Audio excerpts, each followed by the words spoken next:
గురించి చదివాము, heart beat ఏంటో తెలియలేదు. లైట్ గురించి చదివాము, నీ కలర్స్ ఏంటో తెలియలేదు. మ్యాగ్నెటిక్స్ చదివాము, ఆకర్షణ ఏంటో తెలియలేదు. విద్యుత్ గురించి చదివాము, ఆవేశం ఏంటో తెలియలేదు.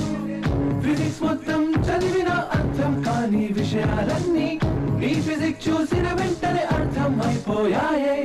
కళాశాలలో కళాశాలలో కళాశాలలో కళాశాలలో